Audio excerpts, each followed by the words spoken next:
दोस्तों, वो समय जब इंसान का सबसे बड़ा सपना बस चांद पर कदम रखना था और अब हम ऐसे दौर में हैं जब हमारा वॉयेजर मिशन सौर मंडल की हदें पार कर दूसरे तारों की दुनिया की तरफ बढ़ चुका है।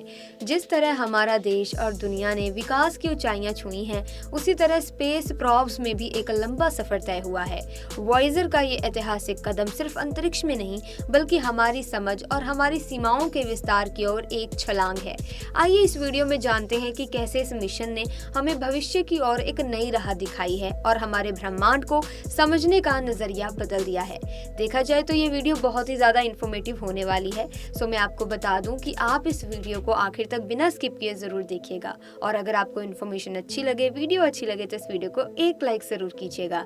दोस्तों, क्या इस पूरे ब्रह्मांड में हम इंसान इकलौते ऐसे बुद्धिजीवी जीव हैं या फिर हमारे अलावा भी किसी अन्य ग्रह, अन्य प्लैनेट पर इंटेलिजेंट लाइफ मौजूद है? और अगर ब्रह्मांड के किसी दूर दराज कोने में एलियंस का बसेरा है तो उनके दिमाग में भी ये सवाल उठना लाजमी है कि इस यूनिवर्स में हमारे जैसा कोई और है या फिर नहीं। इसी पहेली को सुलझाने और एलियंस के साथ कांटेक्ट करने के लिए नासा ने 5 entrance dollar space mission launch किए हैं, जिनमें पायनियर 10, पायनियर 11, वाइजर 1, वाइजर 2 और न्यू होराइजन शामिल है। लेकिन इनमें से सिर्फ 2 स्पेसक्राफ्ट ही हमारे सौर मंडल के पार इंटरस्टेलर स्पेस में पहुंच पाए हैं, जिनमें सिर्फ 2 स्पेसक्राफ्ट सोलर सिस्टम को छोड़कर जा पाए हैं, जिनका नाम है वाइजर 1 और वाइजर 2। इस मिशन को नासा ने आज से 47 साल पहले ईयर 1977 में लॉन्च किया था, लेकिन इतने लंबे और थका देने वाले सफर के बावजूद ये दोनों अंतरिक्ष यान आज भी जिंदा है और अंतरिक्ष से दूर दराज कोने में नासा को हैरान करने वाली इंफॉर्मेशन भेज रहे हैं। साथ ही आपको बता दें कि इनमें लगी है एक सीक्रेट गोल्ड प्लेटेड डिस्क, जिसे खास तौर पर एलियन से कांटेक्ट करने के लिए बनाया गया था। इन डिस्क में रोते हुए बच्चे, हवाओं, पक्षियों, जानवरों और लहरों की आवाज में और 55 अलग अलग भाषाओं में शुभकामनाएं रिकॉर्ड करके भेजी गई हैं। लेकिन क्या आज तक किसी एलियन सभ्यता ने इस डिस्क को प्ले किया है? इस वक्त वॉयेजर स्पेसक्राफ्ट कहाँ है और वॉयेजर मिशन की वो कौन सी चौंकाने वाली खोज थी जिन्हें देख नासा के वैज्ञानिकों के पैरों तले जमीन खिसक गई?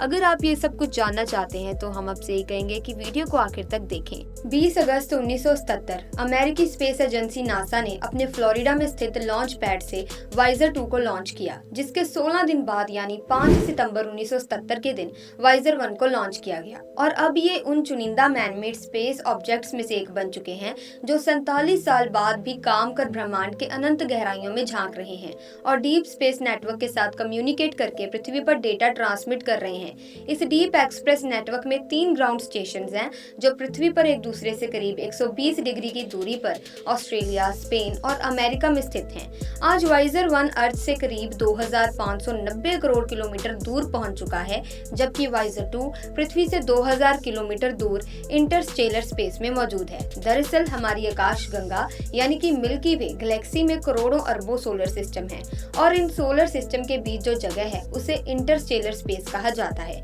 और यहाँ अंतरिक्ष यान को जरूरी और सौर ऊर्जा भी नहीं मिलती। तो फिर ये दोनों स्पेसक्राफ्ट काम कैसे कर रहे हैं? तो आपको बता दें कि इनमें 3 radio stop thermal electric generator लगे होते हैं, जिसमें ईंधन के तौर पर रेडियो एक्टिव प्लूटोनियम का इस्तेमाल किया गया है, जिसे निकलने वाली हीट से इलेक्ट्रिसिटी जनरेट होती है और फिर इसी इलेक्ट्रिसिटी से इन स्पेसक्राफ्ट के इंस्ट्रूमेंट्स चलते हैं।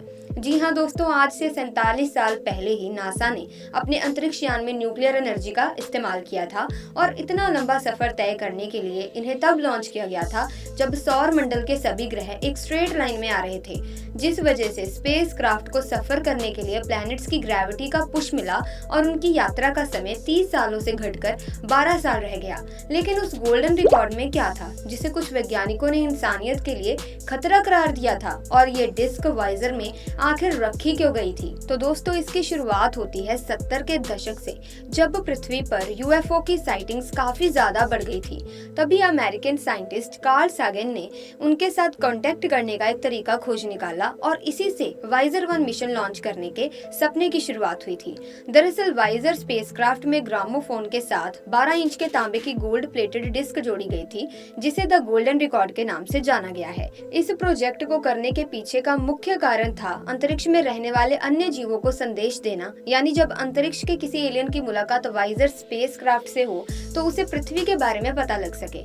इसीलिए इस गोल्डन ऑडियो विजुअल डिस्क को पक्षियों और प्राणियों की आवाजों, हवाओं और लहरों की आवाज और विभिन्न तरह के संगीत रिकॉर्ड करके बनाया गया। नवजात शिशु के रोने की आवाज भी रिकॉर्ड की गई। इतना ही नहीं, इसमें निक सैगन नाम के बच्चे की आवाज में अंग्रेजी भाषा में एलियन के लिए ग्रीटिंग्स रिकॉर्ड की गई। लेकिन एलियन किस भाषा को समझते हैं वो तो हमें नहीं पता, इसीलिए नासा ने इस डिस्क में 55 अलग अलग लैंग्वेजेस में भी ग्रीटिंग्स रिकॉर्ड करवाई, जिसमें भारतीय भाषाएं जैसे कि बंगाली, गुजराती, हिंदी, कन्नड़, मराठी, पंजाबी, राजस्थानी, तेलुगु और उर्दू जैसी भाषाओं की ग्रीटिंग्स शामिल हैं। यानी कि दोस्तों, गोल्डन रिकॉर्ड में पृथ्वी पर जीवन की मौजूदगी के कई ऐसे रिकॉर्ड्स हैं जिन्हें सुनकर एलियन कभी न कभी हमसे कांटेक्ट कर सकते हैं। लेकिन कुछ वैज्ञानिक इसे इंसानियत के लिए खतरा इसीलिए मानते हैं क्योंकि उनके मुताबिक अगर एलियन सभ्यता हमसे ज्यादा बुद्धिजीवी हो, यानी ब्रह्मांड में उनके अस्तित्व की शुरुआत हमसे कई लाख साल पहले हुई हो सकता है कि वो गोल्डन रिकॉर्ड सुनकर हमारी तरफ आए और पृथ्वी पर कब्जा करके हमें गुलाम बनाने की कोशिश करें। क्योंकि अगर वो हमसे ज्यादा एडवांस होंगे तो बेशक उनकी टेक्नोलॉजी और हथियार भी हमसे ज्यादा एडवांस टेक्नोलॉजी के होंगे, और हो सकता है कि उनके ग्रह ज्यादा बूढ़ा हो गया हो और वो रहने के लिए दूसरे ग्रह की तलाश में हो, इसीलिए वो पृथ्वी पर हमला ना कर दें। तो क्या हमें सामने से एलियंस के साथ कांटेक्ट करना चाहिए या नहीं? कमेंट सेक्शन में जरूर बताएं। इसी के साथ बात करें वाइजर मिशन की अचीवमेंट्स की, तो उन्होंने सोलर सिस्टम की ऐसी यात्रा लगाई कि हमें जुपिटर, सैटर्न, यूरेनस और नेपच्यून की कमाल की तस्वीरें मिल पाईं। वाइजर 1 ने बृहस्पति के 2 नए मून्स थेबे और मैटिस को ढूंढा था। वही वाइजर 2 ने बृहस्पति के ग्रेट रेड स्पॉट का पता लगाया, जो एक अजीबोगरीब तरह का साइक्लोन है जिसमें हमेशा तूफान चलता रहता है। इसके अलावा इन स्पेसक्राफ्ट ने हमें ये भी बताया कि सैटर्न के चांद टाइटन पर बिल्कुल ऐसा एटमॉस्फेयर है जो पृथ्वी पर लाइफ के ओरिजिन से पहले का एटमॉस्फेयर था। यानी हम कह सकते हैं कि अगर पृथ्वी की तरह ही टाइटन पर भी समान प्राकृतिक घटनाएं हुई तो भविष्य में वहां भी लाइफ की शुरुआत हो सकती है। इन डिस्कवरी से हमें स्पेस के बारे में और भी गहरी जानकारी मिली और ये हमें ये सोचने पर मजबूर करता है कि कहीं और भी जीवन हो सकता है। दोस्तों, आपको जानकर अब और ज्यादा हैरानी होगी कि इन दोनों स्पेसक्राफ्ट ने मिलकर 67,000 फोटोज क्लिक की थी और वाइजर 1 द्वारा खींची गई सबसे आखिरी फोटो थी पेल ब्लू डॉट, जो 600 करोड़ किलोमीटर दूर से खींची गई। इस तस्वीर में पृथ्वी एक छोटे पिक्सल जैसी दिख रही थी, जिसके बाद वाइजर ने अपने कैमरे बंद कर दिए क्योंकि आकाश में सिर्फ घनघोर अंधेरा था और वाइजर स्पेसक्राफ्ट के अंदर को भी बचाना चाहता था। वैज्ञानिकों के मुताबिक वाइजर स्पेसक्राफ्ट सिर्फ 10 सालों तक काम कर सकते थे, लेकिन इन्होंने अपने मिशन को ऐसा एक्सटेंड किया कि वे इंटरस्टेलर स्पेस में जाने के बेहद करीब पहुंच गए। इसीलिए उन्होंने फ्यूल बचाने के लिए और डेटा कम्युनिकेशन जारी रखने के लिए कई इंस्ट्रूमेंट्स को बंद कर दिया था। इस वजह से वाइजर स्पेसक्राफ्ट ने अपनी यात्रा को और लंबा किया और ब्रह्मांड के और भी रहस्यों को हम तक पहुंचाया। अब इन दोनों ही स्पेसक्राफ्ट को सोलर सिस्टम पर बने हेलियोस्फीयर को पार करना था ताकि वे इंटरस्टेलर स्पेस में कदम रख सकें, और वाइजर 1 ने ये कारनामा कर दिखाया अगस्त 2012 में। उसके बाद उसके साथ कई अजीबोगरीब घटनाएं शुरू हो गईं। सबसे पहले उसने पृथ्वी पर एक आवाज भेजी और फिर कई आवाजें आईं जिन्हें सुनने पर वे किसी लो फ्रिक्वेंसी कंटिन्यूअस हम जैसी सुनाई दे रही थी। लेकिन ये आवाज किसकी थी और क्या इंटरस्टेलर मीडियम में कोई एलियन मौजूद है जो वाइजर को स्टडी कर रहा है? ये सवाल आज भी वैज्ञानिकों के लिए एक रहस्य बना हुआ है। क्या ये सिर्फ स्पेस का सामान्य बैकग्राउंड नॉइज था या कुछ और? आपको क्या लगता है? कमेंट्स में जरूर बताएं। सो देखिए दोस्तों, ये आवाज इंटरस्टेलर स्पेस में बहने वाली प्लाज्मा वेव्स की थी, जिनकी फ्रिक्वेंसी को वाइजर 1 के इंस्ट्रूमेंट ने कैप्चर किया था और फिर धरती में मौजूद डीप स्पेस नेटवर्क को भेजा। वहाँ वैज्ञानिकों ने इस डेटा को ऑडियो में बदल दिया क्योंकि अंतरिक्ष में साउंड ट्रैवल नहीं कर पाता। इस डेटा से पता चला कि जैसे जैसे वाइजर इंटरस्टेलर स्पेस में आगे बढ़ रहा था, उसके आसपास की डेंसिटी यानी कि घनत्व बढ़ता जा रहा था। लेकिन इससे भी शॉकिंग घटना हुई थी वाइजर 1 के कंप्यूटर के साथ। जिसने एलियंस की मौजूदगी के शक को और बढ़ा दिया। दरअसल मई 2022 में नासा की वाइजर टीम को वाइजर 1 की माल फंक्शन पर स्टडी करते वक्त कुछ ऐसा मिला जिसने उन्हें सोचने पर मजबूर कर दिया। ये अनोमली इतनी अजीब थी कि कुछ वैज्ञानिकों का मानना था कि शायद कोई एक्सटर्नल फोर्स या इंटरफेरेंस हो रहा था। क्या ये सिर्फ तकनीकी गड़बड़ी थी या फिर कुछ और? ये सवाल आज भी बने हुए हैं और ये चर्चा में है और उलझन पैदा कर देते हैं। उनके मुताबिक अगर बात करें तो वाइजर से जो सिग्नल आ रहे थे वो एक ऐसे ऑनबोर्ड कंप्यूटर से आ रहे थे जो वाइजर पहले से ही खराब हो चुका था और बंद पड़ गया था। अब वैज्ञानिकों को वाइजर में लगे AACS यानी कि attitude and articulation control system से ये सिग्नल मिल रहा था जो सिर्फ ये बताने के लिए होना चाहिए था कि वो सही ऑनबोर्ड कंप्यूटर का इस्तेमाल करें। लेकिन वैज्ञानिक इस बात से हैरान थे कि वीरान अंतरिक्ष में इस ऑनबोर्ड कंप्यूटर का उलटफेर आखिर कैसे हुआ। आखिर वाइजर को कंप्यूटर स्वैप करने की ये कमांड किसने दी? क्या ये किसी अनजान एक्सटर्नल फोर्स का असर था या फिर कोई अन्य तकनीकी गड़बड़ी थी? ये सवाल आज भी वैज्ञानिकों के लिए एक बड़ा रहस्य बना हुआ है। वहीं कुछ थ्योरीज के मुताबिक अगर बात करें तो सोलर सिस्टम की प्रोटेक्शन शील्ड से बाहर निकलने की वजह से वाइजर स्पेसक्राफ्ट अब सूरज के प्रोटेक्शन में नहीं थे, बल्कि अब ये इंटरस्टेलर स्पेस में रेडिएशन और कॉस्मिक रेज से पूरी तरह से एक्सपोज हो चुके थे और वहीं से इस प्रॉब्लम की शुरुआत हो चुकी थी।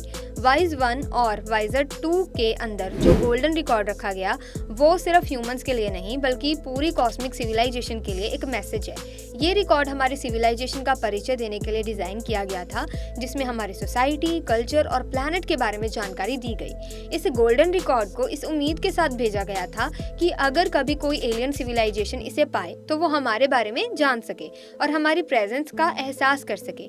लेकिन क्या ये एलियंस सच में हमसे कांटेक्ट करेंगे या फिर ये बस हमारी इमेजिनेशन का हिस्सा है? कई वैज्ञानिकों का मानना है कि स्पेस में जीवन का कोई और रूप हो सकता है, लेकिन एलियंस के साथ संपर्क का कोई सॉलिड प्रूफ अभी तक नहीं मिला है। वहीं दूसरी ओर कुछ लोग ये भी मानते हैं कि अगर एलियंस होते तो वो हमारे साथ बातचीत करने से पहले हमारी टेक्नोलॉजी और कल्चर का स्टडी करना चाहते होंगे। अगर वाइजर का कंप्यूटर सही से काम नहीं कर रहा था तो क्या ये एलियंस की इंटरफेरेंस का नतीजा था? ये सवाल एक एक्साइटिंग मिस्ट्री बना हुआ है। इसीलिए गोल्डन रिकॉर्ड का फ्यूचर क्या होगा ये तो आने वाला टाइम ही बताएगा। क्या एलियंस कभी इसे पाएंगे या फिर ये बस एक और मिस्ट्री बने रह जाएगा? फिलहाल ये सब हमारी इमेजिनेशन और खोजी सोच का हिस्सा बन चुका है।